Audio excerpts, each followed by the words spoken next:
him to get these crates out of the... Quentin! Quentin, can you get down here, please? Oh, boy. Oh, aren't you cute? I don't want any candy this week.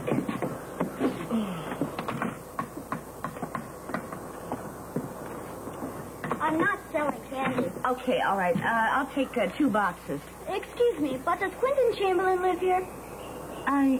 Yeah, he does. I'm Mrs. Chamberlain. Then you must be expecting me. I'm Dr. Chamberlain's guest for the summer, Jonathan Brooks. Hey. You can't be. I assure you I am. Quentin! Look, the Jay Brooks left a whole bunch of computer equipment ahead of him. He sent it ahead of him. How'd you know? You didn't unpack any of it, did you? It's extremely delicate. Quentin, can you get down here right now, please? May I come in? No. Not unless you prove that you're Jay Brooks. No one's ever questioned it before. Well, let me see your driver's license. I'm only 12. Quentin, can you get down here right this minute, please? What's wrong? This little boy says that he's Jay Brooks. Dr. Chamberlain, I can't tell you what an honor it is to meet such a distinguished colleague. Colleague? I'll be conducting research and continuing my graduate studies with Dr. Harvey at the university this summer. Dr. Harvey? Well, he's one of the foremost leaders in his field. The man's a genius. I wouldn't have come all this way to study with a chowderhead. Oh, I get it. Get what? It's a practical joke. The university's playing on you. I'm no joke, Mrs. Chamberlain. Oh, that's okay, little boy. You don't have to play along. Just relax. I'm not playing anything. You have to be. No, as long as I've been in the anthropology department, I can tell you they're not known for a sense of humor. You can see for yourself. I am Jonathan Brooks. Jonathan Brooks, Connecticut, USA, born June 4th, 1972. It's a terrible picture. No, wait a minute. Let me see that. 1972, 82. You're only 12 years old. What's a 12-year-old boy doing with a passport? I spent most of my time since I finished college studying abroad. Yes. Well, this is all very well, but you still have to answer one big question. Now, why did you send your computers to our house? As I told your wife, I'm going to be your guest for the summer. Since you have a system of your own, it seemed easier for me to set up my terminals here rather than at the university. And just who decided that you were going to stay with us? I decided for myself. Your husband is one of the more accomplished men on the faculty. I felt we had a great deal to offer one another, intellectually. Intellectually? I'm hoping we'll be able to open up a dialogue during my stay. Interface significantly. Now, wait just a minute here. Nobody's going to interface anything until we call the university and call his parents. What's your baby's name? It's Anthony James. We call him AJ. You'd better check AJ out. His diapers need changing. It shouldn't have been open, but I guess there's no harm done. Everything seems to be intact. Why did you decide to move in with us? I'd heard all about Sean Ryan when I was at the University of Edinburgh. You studied archaeology there, did you? It's a science that lends itself well to computer technology. When I learned that Sean Ryan and Quentin Chamberlain of Springfield University were one and the same man, I knew you'd be the perfect host for the summer. Yes, well, I am flattered. But I have a family of my Your own. wife and children won't bother me, so long as they stay away from my computers. Well, perhaps you should have made arrangements with Dr. Harvey in the housing office. I don't like red tape. All it does is tangle things up. Well, I can appreciate that. I assume the house has adequate power for my computers? AJ is changed and he's sleeping now. Did you and Mr. Brooks get everything worked out? You can call me Jonathan, since we're going to be living together. Dr. Chamberlain, before you show me my room, could I have a look at your lab? Well, yes, by all means. Right this No, way. I think we ought to have a talk for a minute. Well, yes, you go right up the stairs on the left here, all the way to the top floor, take the hallway all the way down to the end. It's the last door on the right.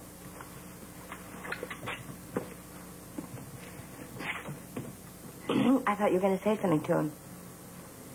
Oh, apparently he has no place to stay. He is quite fascinating, Don't you think? Okay, here we go. I see. You should check into it, Quint. You'll find with the bubble memory, it'll expand the capabilities of your programs and access beyond compare. I was thinking of upgrading my equipment, especially since I've seen those new graphic displays. Oh, they are of a particular interest to me. I've got a mouse on my PC. You can try it out. Now, wait a minute. I don't want any animals in this house. Can I see Nola, the mouse that he's referring to is on the computer, like the one I showed you. Oh, that's right. All right, go ahead. this side. You know, you must be very, very hungry from your long trip. Would you like a cookie? Thank you. Well, go ahead, take another one. Go on. I don't want to spoil my dinner. Oh, come on. A growing boy like you can eat lots of cookies and drink lots of milk. I don't like milk. Anyway, feel free to try out my computers whenever you like. Do you always travel alone? Yes, I do. Oh. Mommy, can I have another cookie? Yes, sweetheart. You know, it must be really hard traveling all around the country, constantly making new friends.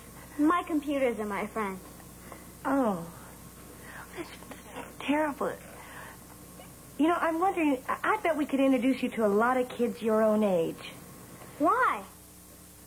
Well, you're only young once, and so you can play swimming and go swimming and do picnics and maybe join the Little League. What's the Little League? That's where you know, boys, they get together and they play baseball. I hate baseball, and I don't know how to swim. Now, you tell me what kid doesn't like to play baseball and swim. I'm not a kid. Would you like to have a go at my machines right now? Sure. Mommy, can I have another cookie? Yes, have another cookie, sweetheart. You should be careful with Stacy's diet. She appears to be hyperactive. Chocolate will only add to the problem. Jonathan, before we get into your computers, perhaps I should show you to your room. Fine. I'd like to get unpacked and cleaned up for dinner. I just hope my room isn't too close to the nursery. I have a lot of work to accomplish during my stay. I don't need to be distracted by baby crying.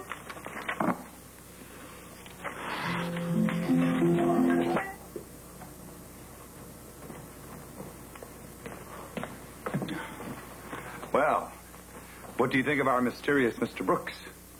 I think the university better find him a place to live, and fast. Look, I don't care if he's a genius or what. He's a 12-year-old boy, and he is not normal. Nola, in the scientific community, there is no such thing as normal. Oh, yes, there is. A 12-year-old boy should like picnics, swimming, baseball, and he should like chocolate. Nola, by your interpretation, then you're not normal. What do you mean? Well, you like those things, and you're not 12, and you're certainly not a boy. Well, look, that just goes to show you that I am more normal than he is, and he's the one that's supposed to be the 12-year-old boy. Oh, Nola. No, Quentin, look, this Jonathan Brooks is just not staying here. He can't stay here anymore. Oh, Nola, you can't mean what you're saying. You don't want a little boy like that staying in a hotel all by himself or in a dorm with boys twice his age? No, Quentin, I can't listen to any of this. I have to protect my family. Nola, what problem could he possibly be? Quentin, he could be subversive. I was reading it in the newspaper today, and you know that they're very dangerous people, those subversives. Nola, the paper was talking about terrorists, not subversives. Oh, you don't think he could be a terrorist, do you? Of course not. We have a terrorist living in our house. Nola, calm down. Jonathan is not a terrorist. Well, maybe he's not, but look, I just don't like what he said about chocolate. Look, what is this chair doing here? Now, wait a minute, Nola. Listen to me. Now, everyone is entitled to their own opinion. Look, I like chocolate. I'm not going to give it up, and neither is Stacy. I don't care what that little terrorist said. He's not a... Nola, listen. Perhaps we can reach a middle ground on this, huh? Now, moderation is a very wise thing, even in chocolate.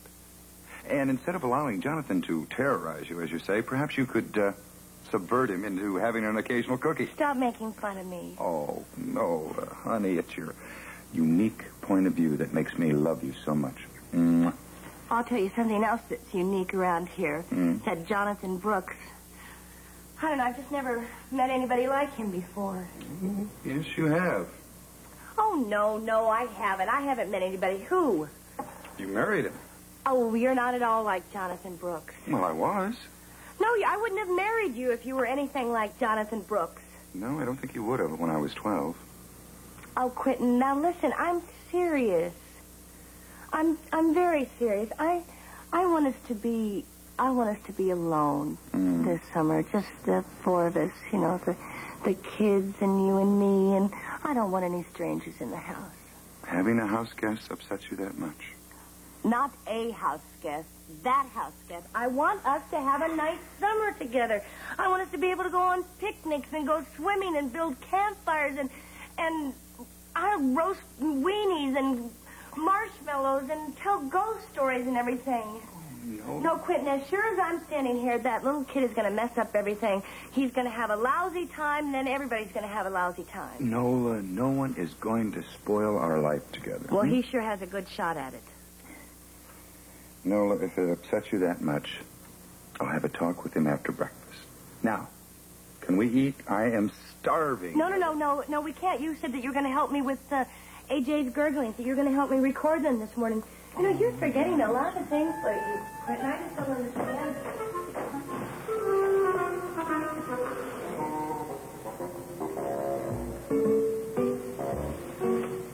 Weenies?